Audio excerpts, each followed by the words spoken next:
সামনে বলছি, সেটা শেখ হাসিনা হোক, সেটা শেখ মুজিবুর হোক, সেটা জিয়াউর রহমান হোক, সেটা তারেক রহমান হোক, সেটা খালেদা জিয়া হোক, হোসেন মোহাম্মদ এরশাদ হোক, সেটা যে দলের হোক না কেন, জামাতি হোক, চরমনাই হোক, যদি কেউ জালেম হয়, এই জালেমদেরকে আল্লাহ পাক ধরাশায়ী করবে। জোরে বলুন ঠিক কি? এজন্য আমাদের মনে রাখতে হবে, এক ফেরাউন, এক নমরুদ, এক আবু জাহেল, এক আবু লাহাব, এক উতবা, এক সাদ্দাত এরকম নয়। পৃথিবীর ইতিহাসে যারাই জুলুম করেছে, জালেম আখ্যায়িত হয়েছে, তারাই দুনিয়াতে শাস্তি পেয়ে ধ্বংস হয়ে গিয়েছে। জোরে বলুন ঠিক কি?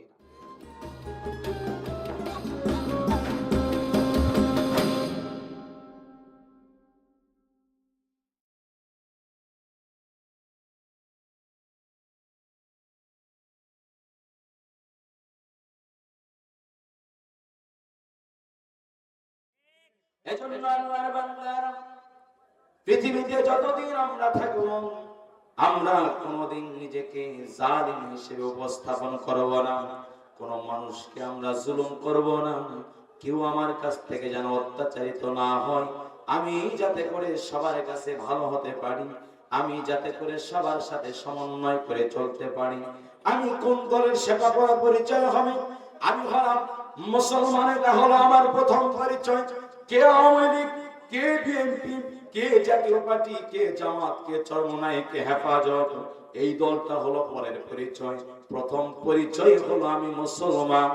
বেঈমানরা এক জায়গায় তারা একত্রিত হয়েছে, আর আমরা দলের কারণে, টুপির কারণে, পাঞ্জাবির কারণে, মিলাদের কারণে, কিয়ামের কারণে, নূরের কারণে, আজ আমরা সালাম দেওয়ার কারণে, আমাদের অনেক মতামতের কারণে আমার আর এক মুসলমান ভাইকে আলাদা করে দিয়েছি। জোরে বলুন ঠিক কিনা?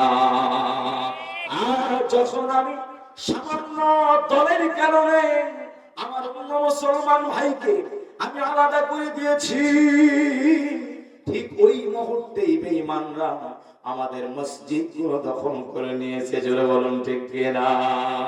ওই মুহূর্তে হিন্দুস্তানের মসজিদ, বাবরি মসজিদ দখল হয়ে গেল। কয়েকদিন আগে আরেকটা মসজিদ তারা বুলডোজার দিয়ে ভেঙে দিয়ে দিল। কিছুদিন আগে স্বামীবাগের ঢাকার মসজিদটা তারা মারামারি করে ভেঙে দিল। কিছুদিন আগে সিলেটের মসজিদ তারা মারামারি করে ভেঙে দিল। কিছুদিন আগে চট্টগ্রাম আদালত পাড়ার আদালতের মসজিদে তারা দাঙ্গা হাঙ্গামা করলো। তারা কারা আমরা দেখতে পেরেছি। আমাদের এক সাইফুল ইসলাম আলিফ ভাইকেও ওকালতি করার কারণে, মুসলমানদের সাহায্য করার কারণে টার্গেট করে তাকে দুনিয়া থেকে বিদায় করে দিয়েছে।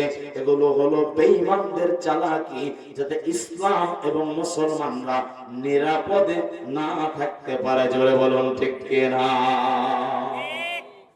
আমরা যেই দল হই না কেন, আমাদের প্রথম পরিচয় আমরা মুসলমান। আমরা প্রথম পরিচয় কি? মুসলমান। সুতরাং আল্লাহ পাকের ঘোষণা, কুলু লা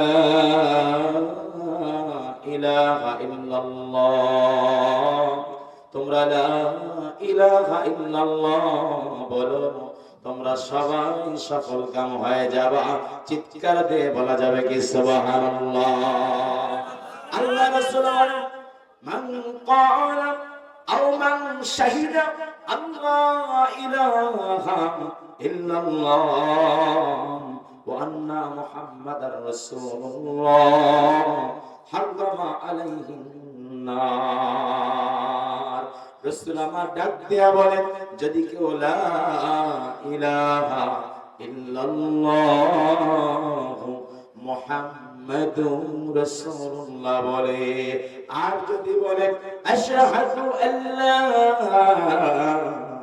ইলাহা ইল্লাল্লাহ ওয়া আশহাদু আন্না মুহাম্মাদান আবদুহু ওয়া রাসূলুহু, রাসূল বলেন সে জান্নাতে রেজিস্ট্রেশন করে ফেলেছে। আল্লাহ তাকে আর কোনদিন জাহান্নামের আগুনে চিরস্থায়ী ভাবে পোড়াইবেন না। সে ব্যক্তি জান্নাতি হয়ে যাবে। চিৎকার দিয়ে বলা যাবে কি সুবহানাল্লাহ? কারা কারা জান্নাতি হতে চায় হাতটা জাগায়। লিল্লাহি তাকবীর, লিল্লাহি তাকবীর। আল্লাহ আমাদের জান্নাতে হিসেবে কবুল করে নাও, সকলে বলছে আমিন। আল্লাহর বান্দারা, আপনাদের খুব গভীর মনোযোগ দিয়ে লক্ষ্য করতে হবে। আজ আমরা সামান্য একটু এক্সাম্পল দিলাম। দুনিয়ার ক্ষমতা নয়, দুনিয়ার সম্পদ নয়, দুনিয়ার যা কিছু আমরা দাবি করি এই গোটা দুনিয়াটাই ক্ষণস্থায়ী। জোরে বলুন ঠিক কিনা? আমাদের জান আছে যতক্ষণ, আমাদের ক্ষমতার পাওয়ার ততক্ষণ। জোরে বলুন ঠিক কিনা? যেদিন আমি থাকবো না, কেউ আমাকে আর ভয় করবে না। জোরে বলুন ঠিক কিনা? রব ডাক দিয়ে বলেন, কুল্লু মান আলাইহা ফান ওয়া ইয়াবকা ওয়াজহু রাব্বিকা যুল জালালি ওয়াল ইকরাম।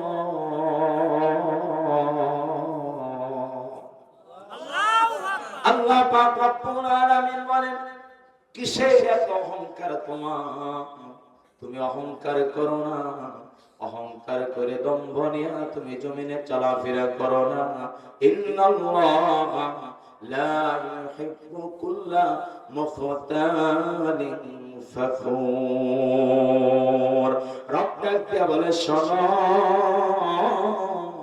জমিনে যে অহংকার করে চলে আমি আল্লাহ তাকে ভালোবাসি না, তাকে পছন্দ করি না। তোমার কিসের অহংকার? নিজের সৃষ্টির দিকে তাকিয়ে দেখো। তুমি তো এক ফোঁটা নাপাক পানি ছিলা, আমি আল্লাহ দয়া করে তোমাকে ওই নাপাক পানি থেকে আমি আল্লাহ রক্তপিণ্ডতে পরিণত করলাম। আমি আল্লাহ সেখান থেকে গোশতের টুকরা বানাইলাম। আমি আল্লাহ সেখান থেকে হাড্ডি সংমিশ্রণ করলাম। আমি আল্লাহ সেখান থেকে তোমাকে মায়ের গর্ভে একটু হাত পা বানায়া তোমাকে মায়ের গর্ভে 8 মাস 9 মাস 10 মাস পর্যন্ত, যেখানে তোমার খাবারের কোনো ইন্তজাম ছিল না, যেখানে তোমার পরনের কোনো ইন্তজাম ছিল না, যেখানে কথা বলার কোনো সুযোগ নাই, কারো কথা শোনার তোমার সুযোগ নাই, আমি রব ওই জায়গাতে তোমাকে বিনা অক্সিজেনে আমি তোমার মায়ের পেটে তোমাকে তোমার মায়ের নারীর মাধ্যমে খাবারের ব্যবস্থা করে দিয়েছি। বলে সুবহানাল্লাহ। রব রাখতে বলে, শুধু কি তাই? তুমি একটু খেয়াল করে দেখো, ও আমার যুবক ভাই, আজকে আপনি যুবক হয়েছেন রে ভাই, আপনি একদিনেই বড় হন নাই, একদিনেই দৌড়াইতে শেখেন নাই, একদিনেই কথা বলতে পারেন নাই, একদিনেই ক্ষমতার পাওয়ার আপনার হাতে আসে নাই, একদিনেই সংসার চালাইতে আপনি শেখেন নাই। আপনি কি জানেন, আপনি মায়ের গর্ভ থেকে দুনিয়াতে এসেছেন, ওই মা যখন আপনাকে জন্ম দিয়েছেন ওই মায়ের জরায়ুতে 7টি পর্দা থাকে। আপনার পায়ের আঘাতে, আপনার মাথার আঘাতে মায়ের জরায়ু 7টি পর্দা যখন ফেটে গিয়েছেন, আপনার মা কিন্তু ব্যথা সহ্য করতে পারে নাই, হাউমাউ করে কান্না করে দিয়েছে, চিৎকার করে কান্না করে দিয়ে বলে, চাচি আমি বুঝি আর বাঁচব না। ওই মার রক্ত খরণ হয়েছে, আপনি আমি দুনিয়াতে এসেছি, কথা বলতে পারি না।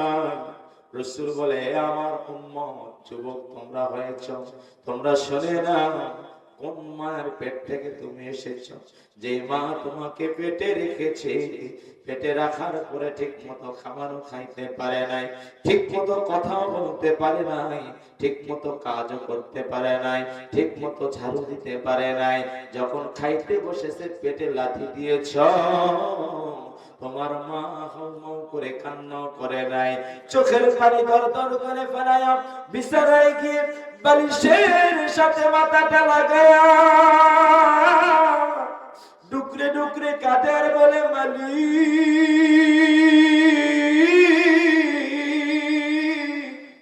কেউ দেখলো না, কেন খাইতে পারলাম না? আমার কলিজার টুকরা আমার পেটের মধ্যে থাকিয়া লাথি দিয়েছে। এ যুবক শোনো, ওই মা তোমাকে জন্ম দিতে গিয়ে রক্তক্ষরণ করেছে। তুমি কি জানো তোমার মা তার তাজা রক্তগুলো আল্লাহর হুকুমে কতগুলো দুধ তোমাকে পান করিয়েছে? তাফসীরের কিতাবের মধ্যে পাওয়া যায় 2.5 বছরে একটা সন্তান কমপক্ষে 28 মণ দুধ আমরা মায়ের তাজা রক্তগুলো মায়ের স্তন থেকে বের করে আমরা খাই। চিৎকার দিয়ে বলা যাবে কি সুবহানাল্লাহ? কত মণ বললাম? কত মণ বললাম? 28 মণ দুধ, যেটা মা আমাদেরকে মায়ের স্তন থেকে আমরা পান করি, আল্লাহ আমাদেরকে খাওয়ায়। আর ওই মা আমাদেরকে যখন যুবক হয়ে যায়, মা যখন বৃদ্ধ হয়ে যায়, আমরা মনে করি যে একবারে যুবক হয়েছে, ঠিক কিনা? আর ওই মা তখন কষ্ট পায়। এজন্য কথাটা বলছি, আর যুবক আছি, কিছুদিন পরে আমরা আমাদের মা বাবার মতো। এই যে আমাদের বিড়াল, তিনি দাড়িগুলো পেকে গিয়েছে। এক সময় যুবক ছিলেন কি ছিলেন না? এক সময় তিনি, আপনারা এখানে অনেকেই আছেন, এখান থেকে 10 কিলো 15 কিলো 20 কিলো রাস্তাও দূরে হেঁটে গিয়ে অনেকে বাজার করছেন। এরকম লোক আছে না নাই? আজকে আমরা তো আর 10 মিনিট হাঁটতে চাই না, যদি বলুন ঠিক কিনা? তবে এখন যারা আমরা ওই ডায়াবেটিসের রোগী আছি, আমরা বাধ্য হয়ে ফজরের পরে একটু হাঁটতে হবে, যদি বলুন ঠিক কিনা? তবে একটা সময় ছিল মানুষ মাইলের পরে মাইল, 10 মাইল 15 মাইল 20 মাইল পর্যন্ত দূরে গিয়ে তারা হেঁটে গিয়ে বাজারে করে নিয়ে এসেছে। তারাও এক সময় যুবক ছিল। আজকে ঘর থেকে মসজিদ মাত্র 200 গজ 500 গজ, সেখানেও স্ট্রংলি মসজিদে যাইতে পারে না, কষ্ট হয়, জোরে বলুন ঠিক কিনা? আমি এই জন্যই বলছি, এই বস্তিগুলো থাকবে না, এই সাহসিকতাও থাকবে না, এই পাওয়ারও থাকবে না, এই ক্ষমতাও থাকবে না।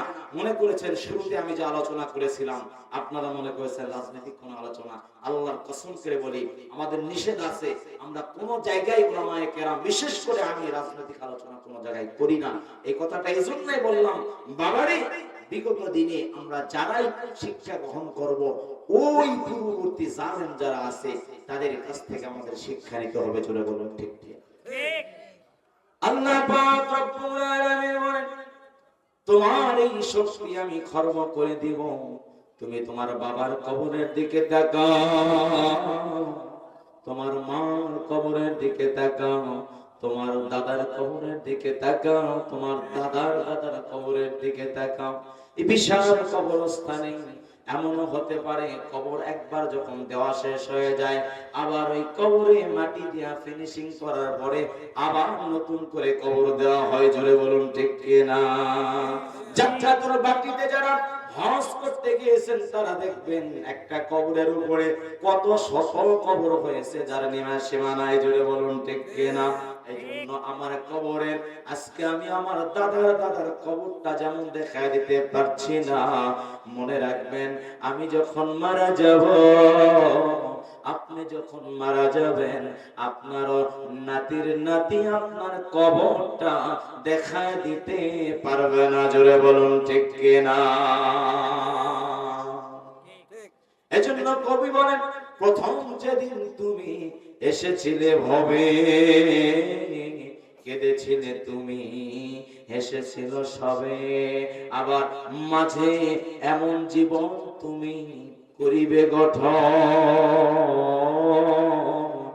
মরিলে হাসিবে তুমি, কাঁদিবে ভুবন, জোরে বলুন ঠিক কিনা? আল্লাহ পাক বলেন, আল্লাযী খালাকাল মাউতা ওয়াল হায়াতা লিয়াবলুয়াকুম আইয়ুকুম আহসানু আমালা। আমি আল্লাহ দেখতে চাই এই দুনিয়ার জমিনটাতে তোমরা এই সময়ের মধ্যে কারা বেঁচে থাকা অবস্থায় মরণের পরে জিন্দেগিটা শান্তিময় হওয়ার জন্য কবরের 40,000 বছরের জীবন, হাসরের 50,000 বছরের জীবন, ফুলসিরাতে 30,000 বছরের জীবন, 1,20,000 বছরের এই বিশাল জীবনটা সুখময় সহজ করার জন্য দুনিয়ার জমিনের মাত্র 60, 70, 80, 100 বছরের জীবনটাকে কারা কারা তোমরা ভালো কাজে কাটাইতে চাও, আমি আল্লাহ দেখতে চাই। এই পরীক্ষা করার জন্যই তোমাদেরকে দুনিয়াতে পাঠিয়ে দিয়েছি। চিৎকার দিয়ে বলা যাবে কি সুবহানাল্লাহ। সুবহানাল্লাহ। আমরা দুনিয়াতে কিসের জন্য আছি? আমরা দুনিয়াতে নেক আমলের পরীক্ষা দেওয়ার জন্য আছি। জোরে বলুন ঠিক কি না? আল্লাহর প্রিয় বান্দারা, এতগুলো কথা এজন্য বললাম, এতগুলো আয়াত এই জন্য আমি পাঠ করলাম, আর এতগুলো ঘটনা আমি এজন্যই বললাম। আল্লাহ বলেন লিয়াবলুয়াকুম আইয়ুকুম আহসানু আমালা। আমি রব দেখতে চাই দুনিয়াতে যখন তোমার পরীক্ষা হবে, এই পরীক্ষা কারা কারা তোমরা দিতে পারো, আমি আল্লাহ সেটাই লক্ষ্য করে, সেটাই সিলেক্ট করে, সেটাই নির্বাচন করে তাদেরকে আমি আজর আজিম দিতে চাই। বলুন সুবহানাল্লাহ। তাহলে পরীক্ষা দুনিয়াতে হবে কি হবে না? আমার কথা মনে রাগ করছেন আপনারা? দুনিয়াতে কি পরীক্ষা হবে কি হবে না? এই দুনিয়াটা কি খুব শান্তির জায়গা? দেখেন তো, এখানে আমাদের ছেলে মেয়ে অসুস্থ নয়, বিবি অসুস্থ নয়, আমাদের শরীরে কোনো রোগ নাই, এরকম কোন মানুষ আছি আমরা? প্রত্যেকের কোনো না কোনো অর্থনৈতিক সমস্যা, ছেলে মেয়ের সমস্যা, অনেকের ছেলে মেয়ের অসুস্থ, অনেকের বিবি অসুস্থ, এরকম অনেকে অনেক সমস্যায় জড়িত আছে। যদি বলুন ঠিক কিনা? তার মানে দুনিয়াটা পরীক্ষার জায়গা, অশান্তির জায়গা, এখানে পরীক্ষার জন্যই আমরা আছি। জোরে বলুন ঠিক কিনা? এই পরীক্ষা শুধু আজকে আমাদের দিয়ে শুরু নাকি আগেও পরীক্ষা হয়েছে? আগেও পরীক্ষা হয়েছে। তো পরীক্ষা কারা কারা দিয়েছেন? নবীরা দিয়েছেন কি দেয় নাই? প্রত্যেকটা নবী পরীক্ষা দিয়েছেন। আমি যে আয়াতে কারিমা সূরাতুল বাকারার 124 নম্বর আয়াত আপনাদের সম্মুখে পাঠ করেছি, এই আয়াতের সংক্ষিপ্ত তাফসীর করব। যে কে পরীক্ষা দিয়েছেন, কি কি পরীক্ষা দিয়েছেন অতগুলো বলতে পারবো না। ততক্ষণ থাকবেন তো ইনশাআল্লাহ? থাকবেন না ভাগবেন? থাকবেন তো ইনশাআল্লাহ? সূরাতুল বাকারা 124 নম্বর আয়াতের মধ্যে আল্লাহ পাক রব্বুল আলামিন বলেন, وَإِذِ ابْتَلَى إِبْرَاهِيمَ رَبُّهُ بِكَلِمَاتٍ فَأَتَمَّهُنَّ। আল্লাহ পাক রব্বুল আলামিন বলেন, রাসূল আমার ওই সময়ের কথা স্মরণ করুন যে সময় ইব্রাহিম আলাইহিস সালাতু ওয়াস সালামকে তার রব অনেকগুলো পরীক্ষা করেছিলেন, আর প্রতিটি পরীক্ষায় তিনি কৃতিত্বের সাথে, সাফল্যের সাথে তিনি মর্যাদাগতভাবে আল্লাহর কাছে পরীক্ষায় উত্তীর্ণ হয়েছিলেন। বলি সুবহানাল্লাহ। সুবহানাল্লাহ। আল্লাহ পাক বলেন, আমি তাকে পরীক্ষা করার জন্য পৃথিবীতে প্রেরণ করার পরে, নবুয়তি দেওয়ার পরে, এই পরীক্ষার ঘোষণা দেওয়ার পরে আমি তাকে বললাম, ক্বালা ইন্নী জাইলুকা লিন-নাসি ইমামা। ও ইব্রাহিম, আমি তোমাকে মানুষের কাছে নেতা হিসেবে, আমি জাতির কাছে তোমাকে বড় দায়িত্বশীল হিসেবে নির্বাচিত করে নিয়েছি। বলে সুবহানাল্লাহ। সুবহানাল্লাহ। হযরত ইব্রাহিম আলাইহিস সালাতু ওয়াস সালাম বলেন, ক্বালা ওয়া মিন যুররিয়্যাতি। ইব্রাহিম আলাইহিস সালাম বলেন, ও আল্লাহ, শুধু কি আমি একাই নেতা হব নাকি? শুধু কি আমি একাই দায়িত্ব পালন করব নাকি? শুধু কি আমি একাই পথ প্রদর্শনের দায়িত্ব পালন করব নাকি? আমার বংশের মধ্য থেকে কি কেউ পরবর্তীতে দায়িত্ব পালন করবে না? আমি আপনার কাছে আরজি করি, আমার পরবর্তীতে আমার বংশের মধ্য থেকে দায়িত্ব পালনকারী নেতা তুমি বানায়া দিও। বলে সুবহানাল্লাহ। আল্লাহ পাক বলেন, ক্বালা লা ইয়ানালু আহাদিল যালিমিন।